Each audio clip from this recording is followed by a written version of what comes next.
Halo, selamat datang di Kenzai's Film. Film yang akan Saris ceritain ini agak ngeselin ya. Film ini bercerita tentang cewek bernama Avril Davis menjadi korban limpahan kesalahan dari seorang suami. Penasaran? Yuk deh disimak ceritanya. April Davis sedang ngobrol asik dengan William sembari menikmati minuman di taman. Tampaknya April dan William ada ketertarikan. Tak lama ponsel April mendapat pesan dari Jack, adiknya April. April ada janji siang ini dengan pengacara dan ia pamit pada William. April dan Jack menerima warisan harta orang tua berhubung emak dan bapak mereka meninggal dalam kecelakaan.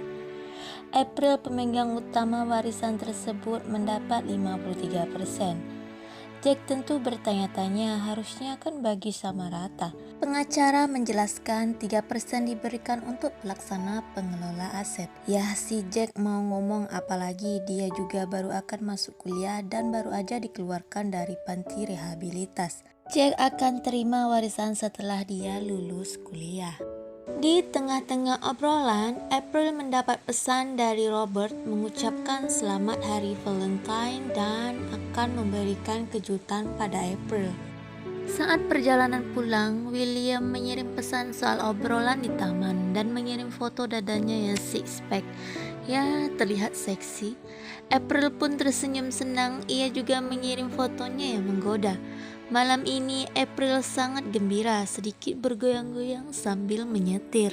Sementara itu di waktu yang sama ada wanita berambut pirang juga menyetir, berteriak pada anaknya karena dua anaknya berebut boneka monyet. Lalu ia menelpon suaminya, namun teleponnya enggak dijawab-jawab, padahal hari ini Valentine suaminya malah ngilang. Suaminya enggak pernah ada waktu untuknya dan anak-anak. Semakin kesal dengan tingkah suaminya itu, wanita ini menangis dan berteriak. Ia terus mencoba menelpon suaminya berulang-ulang. Dalam sekian detik, mobil wanita rambut pirang dan April beradu kambing. Mereka tabrakan. Jack sangat cemas dan takut kalau April akan meninggal. Beberapa bulan lalu kedua orang tuanya meninggal karena kecelakaan dan kini April juga mengalami hal tersebut. Dokter menjelaskan keadaan April sangat kritis. April koma, nggak tahu pasti kapan April siuman. Dan seandainya April bangun, ia akan mengalami halusinasi, vertigo, kecemasan, kemungkinan besar mengalami amnesia karena ada benturan keras di kepalanya. 5 bulan kemudian, saat Jack nungguin kakaknya, seorang pria datang mengenalkan diri sebagai Robert, pacarnya April.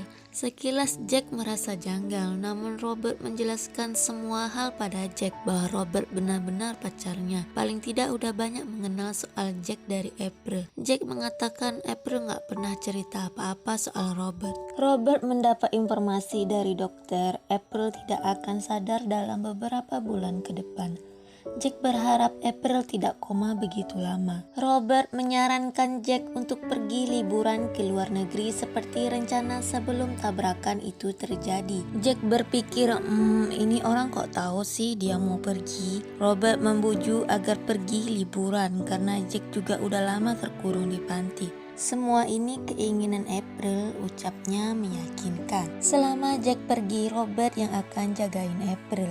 Nah, semakin yakin deh si Jack untuk nitipin kakaknya ke Robert. William jenguk April bawa bunga. Pas mau masuk, William lihat ada Robert. William jadi patah hati. Pikirnya si April udah punya pacar. Lalu ia meletakkan bunga di meja luar dan pergi gitu aja karena kecewa. Pada suatu hari, April siuman. Robert terkejut. Dia histeris memanggil perawat dan perawat itu segera memeriksa keadaan April. Dokter menjelaskan April udah melewati zona bahaya. Yang ditakutkan sekarang adalah adanya pembengkakan di otak karena benturan. Perlu waktu 24 jam untuk melihat efek trauma tersebut. Menurut dokter, sejauh ini keadaan April terlihat sangat baik dan dokter meresepkan beberapa macam obat.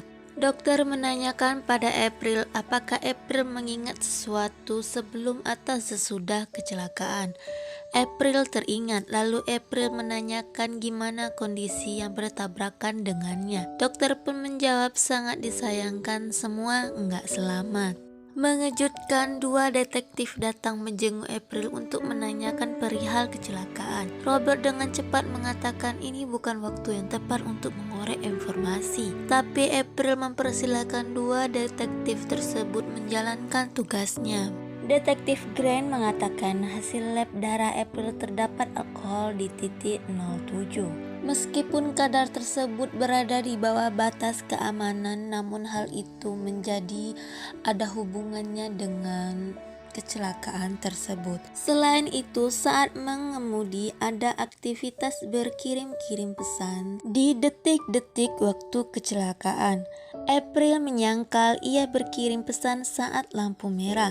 Namun sangkalan itu dibantah karena ponsel berkirim pesan menggunakan jaringan tower terdekat dengan lokasi kecelakaan. Robert pun menjelaskan bahwa ia hanya mengirim satu pesan ketika akan pergi. Detektif Footman menerangkan ada banyak percakapan. Ya, memang saat itu berkirim-kirim pesan dengan William. April takut kalau detektif membahas siapa-siapa saja di percakapan. Secara ada si Robert. April meminta untuk menyudahi tanya jawab ini dan ia akan menghubungi pengacara. Dalam perjalanan pulang, April agak merasa aneh karena dia beranggapan tidak memiliki hubungan serius dengan Robert. Hubungan mereka baru sebatas gebetan ya, sekitar sebulanan lebih sebelum tabrakan itu terjadi. Tapi April berterima kasih pada Robert, ini cukup berarti baginya. Ketika di depan pintu rumah April, Robert lebih dulu mengeluarkan kunci. Secara ya, membuat April bingung.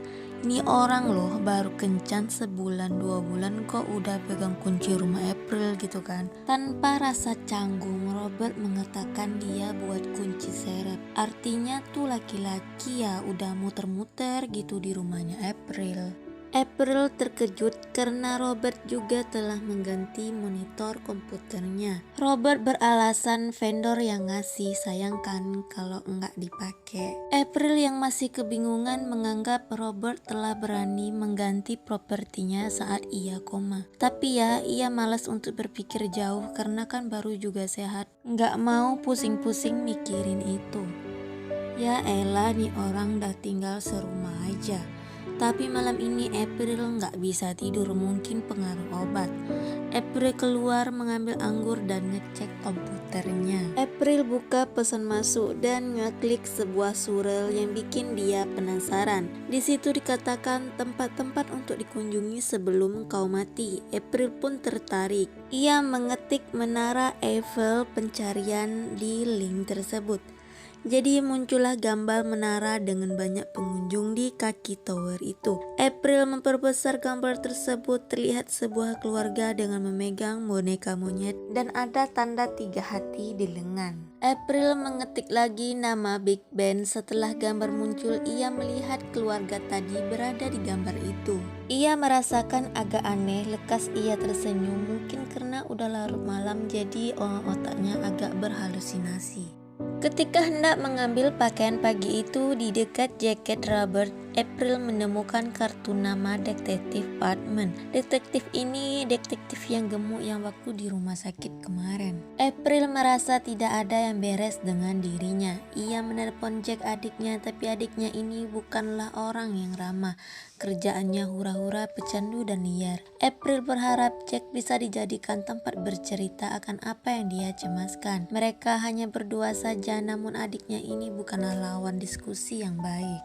Lagi-lagi April kesulitan tidur, namun ia terkejut karena melihat wanita dan anak-anak di dekat pintu. April mengambil pistol, tapi sosok tadi telah hilang. Hal tadi makin membuatnya enggak bisa tidur. April menyalakan komputer, ternyata komputernya mengalami pembersihan. Karena April enggak paham, ia hanya merasa heran saja. Dalam beberapa waktu dekat ini, April melihat sosok wanita dan anak-anak tadi. Ia terpikirkan sesuatu. Ia kembali membuka surel yang kemarin. mencari menara Pisa. Ia pun juga menemukan keluarga seperti yang dilihatnya tadi. Merasa tidak yakin, dia pun melihat di tempat lain dan menemukan keluarga itu lagi. April panik, gimana bisa keluarga itu ada di mana-mana? Ini bukan suatu kebetulan. Di pikiran April, dia nggak mungkin segila ini. April membuka ponsel ini menelpon ibunya, kemudian tersadar bahwa ibunya telah tiada. Ia menangis, dia bingung mau curhat ke siapa lagi. Karena paniknya, April menelpon detektif Parkman untuk membicarakan hal ini. Karena udah jam 2 pagi, detektif Parkman berjanji akan mampir sore besok ke rumahnya.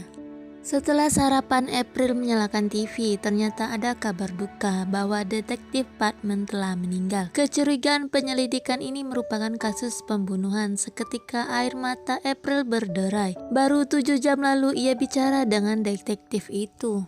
April mulai penasaran dengan Robert, karena akhir-akhir ini Robert berubah jadi lebih kasar dan jarang pulang. Ia mencari nama pacarnya di Google tapi tidak menemukan apapun. Selama berkencan dengan Robert, April belum banyak tahu soal latar belakang si Robert. April nelpon ke maskapai penerbangan Palladium untuk menanyakan Robert Mitchell. Robert mengaku pada April dia merupakan tenaga IT di Palladium untuk cabang Houston.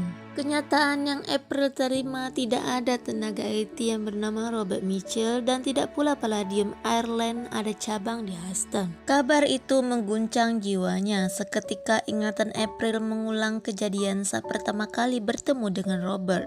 Di sana, di bar itu, Robert mendekati April yang tengah duduk, menahan April agar jangan cepat pulang. April ini adalah wanita karir muda yang ketika itu sedang mengisi seminar di depan para konglomerat real estate. Hal itu membuat Robert kagum atau semacamnya pada April. Robert pun mengaku bahwa ia adalah manajer IT untuk Palladium Airlines. April melihat Robert memakai jam yang bagus dan Robert pun berfilosofi jam tersebut adalah buah kerja kerasnya saat berkuliah dan tidak akan pernah dilepaskan. Ya, April terpukau dengan komitnya dan Robert adalah pria yang gila kerja. Di mata April itu terlihat seksi. Pertemuan singkat ini membuat keduanya terlibat cinta satu malam. Oke ya guys, adegan cipoknya dikit aja, entar lupa ada sangnya aja. Tanpa ia duga, detektif Grant berkunjung ke rumah April. Penyidik menyita ponsel detektif Parkman. Aktivitas terakhirnya ada pesan dari April meminta untuk bertemu. April pun bercerita sejak keluar dari RS ia mengalami hal-hal aneh. Ia pikir ada orang yang mempermainkannya untuk menyakitinya, atau hanya cuma halusinasinya saja. Grant menanyakan siapa menurut April yang coba menyakitinya. April mengira itu perbuatan Robert. Pada saat tanya jawab di RS, Robert overprotective. Tapi faktanya Robert hanya mengirim pesan satu kali saja. Hal ini menjadi dua detektif itu penasaran. Di pesan tersebut April mengirim pesan dengan William. Ternyata Robert tidak ingin tahu dengan siapa saja April berkirim pesan. Robert hanya ingin tahu soal kecelakaan tersebut. Grant tidak tahu apa yang sebenarnya yang Robert cari. Yang jelas Robert ingin tahu informasi rinci tentang kecelakaan itu. April menjawab pertanyaan Grant. Benar, memang Robert berubah jadi mudah marah. Hal kecil saja menjadi soalan untuk marah. Dengan canggung ia menceritakan tentang cinta satu malam di Tulsa dengan Robert awal pertemuan dan belum tahu banyak soal Robert. Grant pun menanyakan apakah udah mengecek media sosialnya dan apakah udah bertemu dengan teman, rekan kerja, bahkan keluarganya. Ya, tentu aja belum, hubungan mereka belum sejauh itu. Dan April juga menceritakan soal ia yang tadi menelepon ke maskapai Palladium. April merasa ketakutan namun berasa nggak mungkin kalau Robert ada niat jahat sementara Robert pindah ke rumah April untuk menjaganya. Berhubung Grant ada di sana, April menunjukkan sesuatu yaitu soal surel yang masuk ke emailnya. April menjelaskan ia melihat sebuah keluarga di setiap gambar pada tempat-tempat wisata yang terkenal di dunia. Setelah melihatkan pada Grant namun tidak melihat keluarga itu pada gambar-gambar yang dilihatnya tadi malam. April antara pasrah dan sulit mengakui bahwa semalam ia sedang berhalusinasi. Robert pulang dalam keadaan mabuk. Saat April bertanya, dia malah marah-marah dan melempar sebungkus makanan. April menahan amarahnya, mencoba mencari aman atas semua kebingungan ini. Selain itu, April masih harus melayani nafsu Robert. Malam berikutnya, ketika Robert tidak di rumah, detektif Grant berkunjung ke rumah April. Karena April tidak kuat dihantui oleh halusinasinya, ia menceritakan kembali soal sebuah keluarga yang selalu ada dalam setiap tempat yang ia cari. Bahkan ia terkadang melihat sosok wanita serta 2 anak, boneka monyet dan sepatu kuning. Penjelasan April seperti terhubung dengan data-data yang diambil pada lokasi tabrakan. Grant melihatkan foto-foto yang hampir sama dengan cerita April. April sangat terkejut. Ya, kenapa bisa sama? Padahal ia mengaku tidak pernah ingin tahu soal kecelakaan tersebut karena sangat membuat trauma. Grant meraih ponsel melihatkan foto dan ternyata foto itu sama persis seperti yang ia lihat di komputer dan di halusinasinya. Ini keluarga Steele yang berduka atas meninggalnya istri dan 2 anak. Sepulang dari rumah April, Grant menemui rekan kerjanya yang seorang peretas. Kemudian Lucas segera menjalankan kuncinya dan mulai membobol sebuah sistem. Lucas berhasil memburu peretas itu. Dia telah membobol ponsel April dan komputer. Ya, jadi selama ini Robert udah menyadap ponsel April, begitu pula udah merubah sistem komputernya. Grant menghubungi April untuk cepat keluar dari rumahnya. Ia dalam perjalanan ke rumah April. April mengambil pistol di laci, berlari turun dan di luar udah ada mobil Robert. April menghubungi 911 tapi ponsel April udah dikunci. Robert bergegas masuk, April pun lari bersembunyi. April di sebalik pintu menekan pelatuk pistol tapi pistolnya kosong. Dengan wajah kemenangan Robert melempar peluru kepada April. "Sialan si Robert anjing," gitu kata si April. Lalu April mengambil peluru dan menghentakkan wajah Robert dengan pintu. Robert pikir April bersembunyi di rak dapur. Dengan geram penuh dendam Robert menembaki rak-rak tersebut. Dari belakang April malah meloncat ke punggung Robert. "Ya ngapain loncat, ketinggal ditancepin aja pisaunya. Ih, bikin kesel."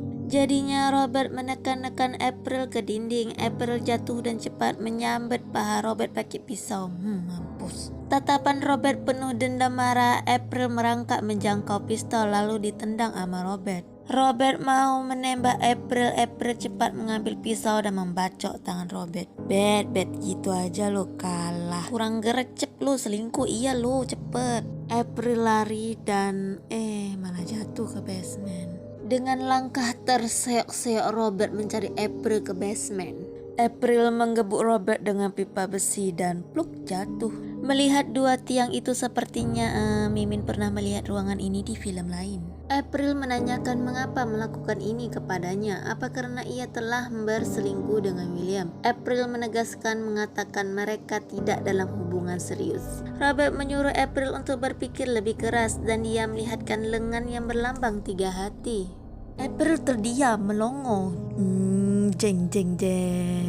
Inilah Jesse Steele yang ditelepon-telepon sama istrinya wanita berambut pirang di malam Valentine itu.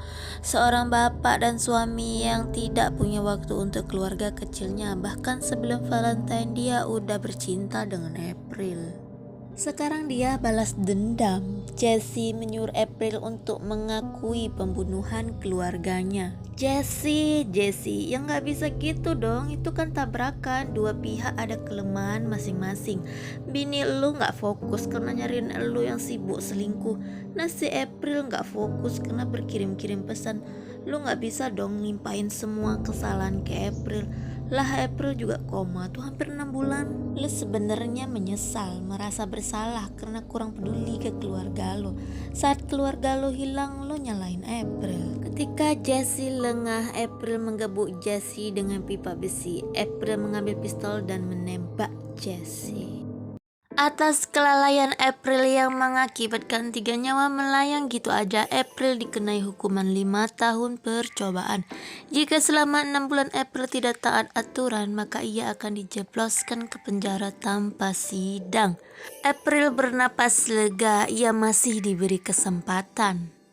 April tampak lebih cerah, tentunya dengan lipstik menornya yang seperti biasa. Sedang menelepon kekasihnya.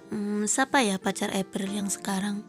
April keluar sembari membawa amplop merah dan menempelnya di pintu. Ups, April jadi nama Grand. April membuka laptop, muncul notif yang menanyakan kemana liburan musim panas tahun ini. April mengetik alamat rumahnya di Corsicana. Muncul beranda rumah April dengan foto keluarga still.